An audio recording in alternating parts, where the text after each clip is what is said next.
हमारी आवाज, तस्वीरें, संगीत, ये सब कंप्यूटर की दुनिया में कैसे समा जाते हैं?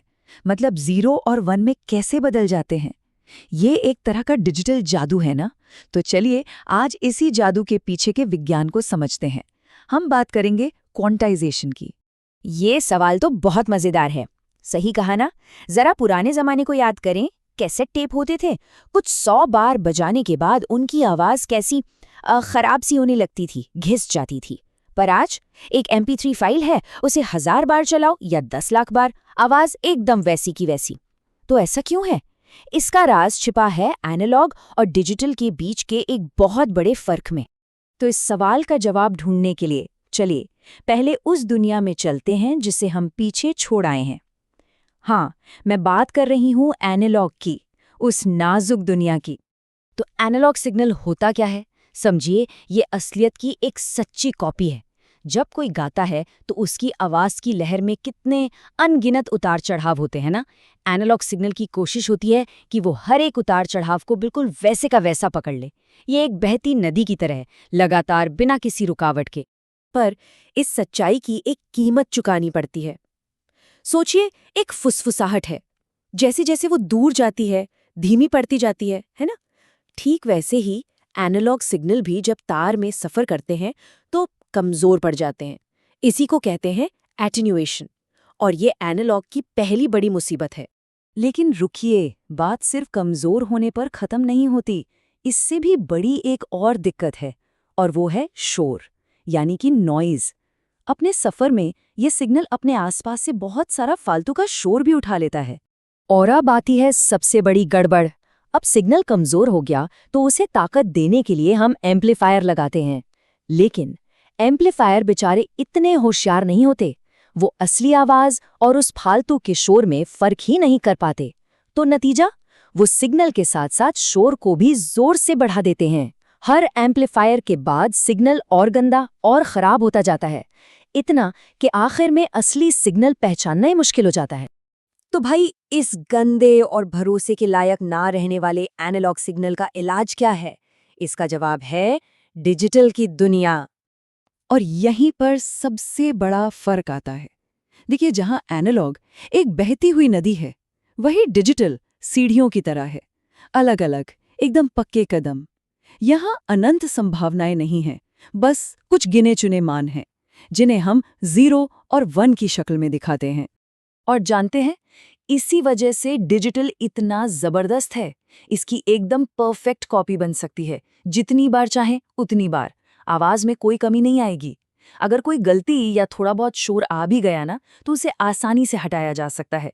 सिग्नल को वापस उसकी असली एकदम साफ सुथरी हालत में लाया जा सकता है। मतलब ये पूरी तरह भरोसेमंद है। ठीक है, ये सब तो बढ़िया है, लेकिन सवाल तो अब भी वही है कि हम एक बहती हुई एनालॉग लहर को इन सीढ़ियों जैसे डिजिटल नंबरों में बदलते कैसे हैं? इस प्रक्रिया का एक नाम है पल्स कोड मॉड्यूलेशन, या शॉर्ट में कहें तो PCM। तो चलिए इस PCM प्रोसेस को जरा गौर से देखते हैं। अब ये जो तस्वीर दिख रही है, ये पूरी प्रक्रिया का एक रोड मैप है। हो सकता है देखने में थोड़ी मुश्किल लगे, पर घबराइए नहीं।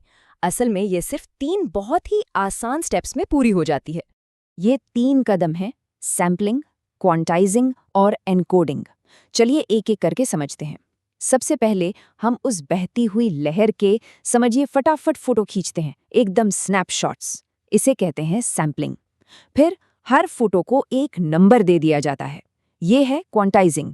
और आखिर में उन नंबरों को कंप्यूटर की भाषा में, यानी 0 और 1 में बदल दिया जाता है, और ये हो गई एनकोडिंग।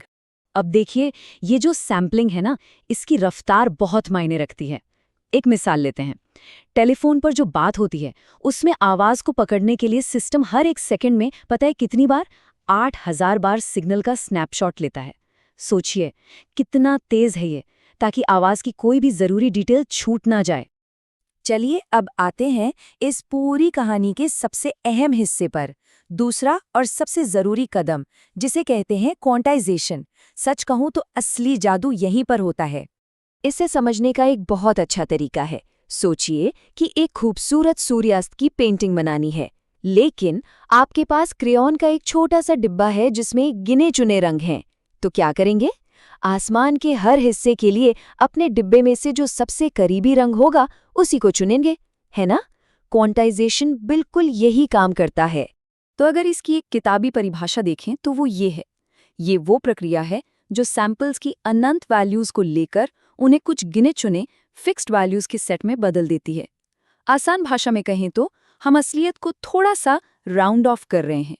यहाँ एक उदाहरण से ये बात और साफ हो जाएगी। देखिए, हमारे सैंपल की असली वैल्यू है मान लीजिए +4.32 वोल्ट।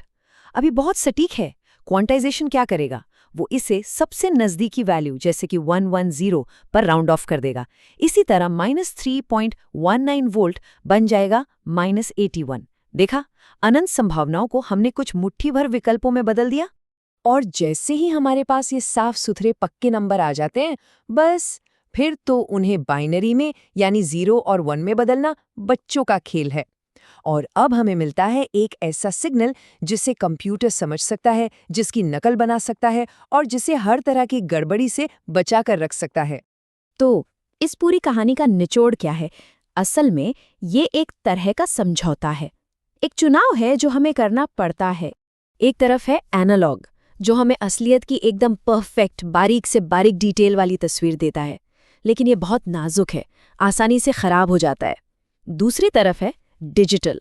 ये असलियत का एक अंदाज़ा है। इसमें डिटेल थोड़ी कम है, पर यह चट्टान की तरह मजबूत है। इसे करोड़ों अरबों बार कॉपी कर सकते हैं, कोई खराबी नहीं आएगी। तो हमने क्या चुना? हमने परफेक्शन के ऊपर भरोसे को चुना। और यही समझौता, यही चुनाव हमारी आज की मॉडर्न दुनिया की नींव है। हर बार जब कोई साफ सुथरी फ़ोन कॉल होती है, कोई गाना स्ट्रीम होता है या कोई डिजिटल फ़ोटो देखी जाती है, तो उसके पीछे क्वांटाइजेशन की यही ताकत काम कर रही होती है। ये वो अदृश्य प्रक्रिया है जो हमारी पूरी डिजिटल ज़िंदगी को मुमकिन बनाती है। तो जाते जाते एक सवाल छोड़ जाता हूँ। जब हम उस अनंत एनालॉग दुनिया को इन गिने चुने डिजिटल टुकड़ों में बांधते हैं, तो क्या हम कुछ ऐसा खो भी रहे हैं जिसे शायद हम कभी माप ही नहीं सकते? असलियत की वो कौन सी छोटी छोटी लगभग अदृश्य बातें हैं जो इस डिजिटल अनुवाद में हमेशा के लिए गुम हो जाती हैं? जरा सोचिएगा इस बारे में।